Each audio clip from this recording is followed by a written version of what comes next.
Les travers de la société fait trembler l'opéra classique et bousculer les codes du bon goût. Cette semaine, dans ce que le monde, ce que l'humanité doit aux Juifs, on rencontre Jacques Offenbach, le compositeur juif qui a fait rimer musique savante et satire mordante. Avec vous, Caroline Amouyal, bonjour. Et oui, bonjour Ilana. Non, nous ne sommes pas sur Radio Classique, nous sommes bien sur Radio J.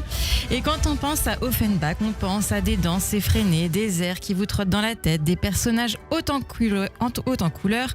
Mais derrière cette légèreté apparente se cache un compositeur profondément subversif, étranger à tous les sens du terme, qui a redéfini les contours de l'opéra en l'ouvrant à l'humour, à la politique et au peuple. Jacques Offenbach, né en 1819 à Cologne, en Allemagne, dans une famille juive ashkénaze. Son père est chantre à la synagogue et aussi professeur d'hébreu, de violon et de Talmud, un homme à la fois de lettres, de foi et de musique. Musicien autodidacte, il lui transmet très tôt l'amour du violoncelle et du théâtre, un amour qui va vite s'exprimer loin de l'Allemagne. À l'adolescence, Jacob Offenbach devient Jacques et surtout, il devient parisien. Et oui, à 14 ans, il arrive à Paris pour étudier au conservatoire. Trop fantasque, trop doué, il en est vite écarté, mais il persévère. Il devient violoncelliste, puis compositeur, puis directeur de théâtre. Ce parcours, c'est aussi une revanche. Offenbach sait qu'il ne sera jamais pleinement accepté dans les cercles officiels. Il est juif, allemand, ironique, rien de ce que réclame le conservatisme musical français de l'époque.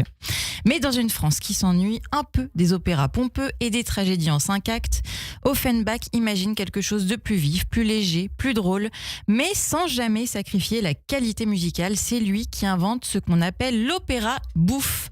Genre, oui. C'est assez original. Un genre entre opéra et comédie musicale, satirique et populaire. C'est un succès. Alors pas au début, il lui faudra du temps pour convaincre les scènes officielles. Alors il crée son propre théâtre, les Bouffes parisiens. Et là, le succès explose notamment avec Orphée aux Enfers en 1858. On en écoute un extrait, vous l'avez entendu au début de cette chronique.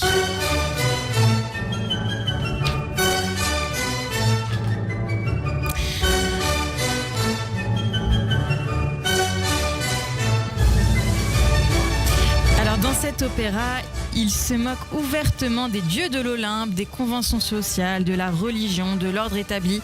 C'est drôle, mordant, parfois irrévérencieux et derrière les rires, une critique très fine de la société du Second Empire qui fait grincer des dents les élites.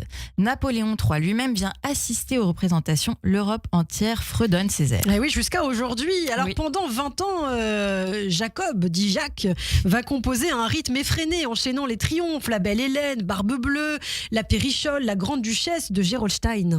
Oui, Offenbach n'a pas besoin de dire qu'il est un outsider. Tout dans sa musique le crie. Il attaque la pompe impériale avec une fanfare. Il fait du théâtre une arme et de la scène une parodie géante du monde réel. Mais cette marginalité joyeuse, ce regard moqueur, c'est aussi quelque chose qu'il hérite de son judaïsme. Ah bon, alors c'est-à-dire il ne met pas en avant son judaïsme dans ses œuvres, mais il en est traversé culturellement. Comme beaucoup d'artistes juifs de son époque, Offenbach évolue entre deux mondes, celui de ses racines et celui de son intégration difficile. Sa musique reflète ce tiraillement. Elle est à la fois profonde et rieuse, respectueuse des traditions, mais moqueuse des conventions. Et ce n'est pas un hasard si ce sont souvent les juifs comme lui qui apportent des formes nouvelles dans les arts. Ils viennent bousculer un ordre dans lequel ils ne sont pas entièrement inclus. D'ailleurs, on l'oublie souvent, mais il lui faudra plus de 40 ans pour être naturalisé français. Il restera longtemps l'étranger qui fait rire, entre guillemets, toléré, mais rarement célébré par les institutions. Et oui, c'est bien triste. Et pourtant, aujourd'hui, il est considéré comme un maître et un pionnier. Sa dernière œuvre, Les Contes d'Hoffmann, qu'il ne verra pas achevé, marque son passage vers un opéra plus profond, plus lyrique. Écoutez ce chef-d'œuvre. Et on va écouter Les Contes d'Hoffmann.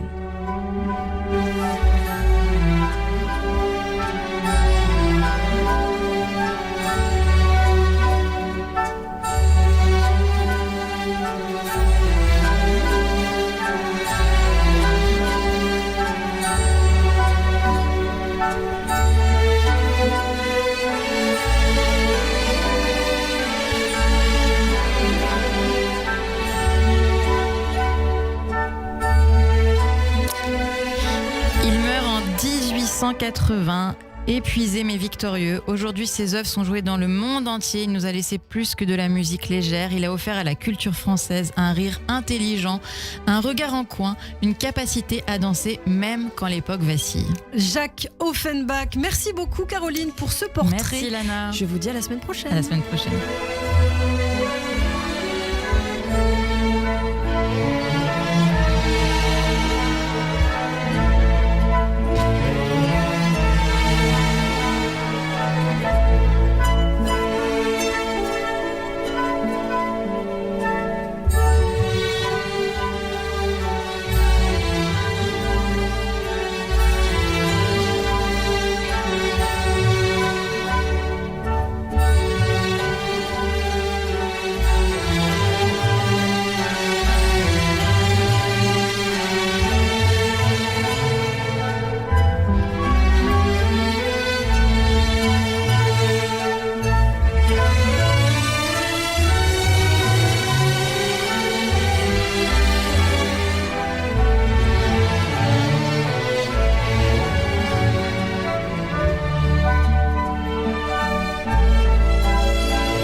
Offenbach. Merci de votre fidélité, vous restez avec nous.